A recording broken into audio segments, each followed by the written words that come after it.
ಷೋಡಶ ಸೋಮವಾರ ವ್ರತ 16 ಸೋಮವಾರಗಳ ಕಾಲ ವ್ರತವನ್ನು ಆಚರಿಸುವುದನ್ನೇ ಷೋಡಶ ಸೋಮವಾರ ವ್ರತ ಎಂದು ಕರೆಯಲಾಗುತ್ತದೆ. ಇದು ಒಂದು ವಿಶಿಷ್ಟವಾದ ವ್ರತ. ಇಷ್ಟಾರ್ಥ ಸಿದ್ಧಿಗಾಗಿ ಯಾರು ಬೇಕಾದರೂ ಈ ವ್ರತವನ್ನು ಕೈಗೊಳ್ಳಬಹುದು. ಶಿವ ಪಾರ್ವತಿಗೆ ಅತ್ಯಂತ ಇಷ್ಟವಾದ ವ್ರತ ಸೋಮವಾರ ವ್ರತ. ಕಲಿಯುಗದಲ್ಲಿ ಈ ವ್ರತ ಕಲ್ಪತರುವೆಂದೇ ಹೇಳಲಾಗುತ್ತದೆ.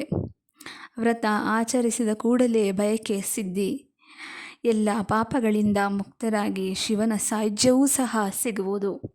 ವ್ರತಾನಾಂ ಷೋಡಶ ಸೋಮವಾರ ವ್ರತಮುತ್ತಮಂ ಎನ್ನುವ ಮಾತಿದೆ.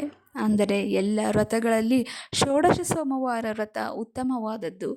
ಪಾರ್ವತಿಯು ಪರ್ವತರಾಜನ ಪುತ್ರಿಯಾಗಿ ಜನಿಸಿ ಷೋಡಶ ಸೋಮವಾರ ವ್ರತವನ್ನು ಕೈಗೊಂಡು ಶಿವನನ್ನು ಪತಿಯಾಗಿ ಪಡೆದದ್ದು ಪುರಾಣಗಳಲ್ಲಿ ಉಲ್ಲೇಖವಿದೆ.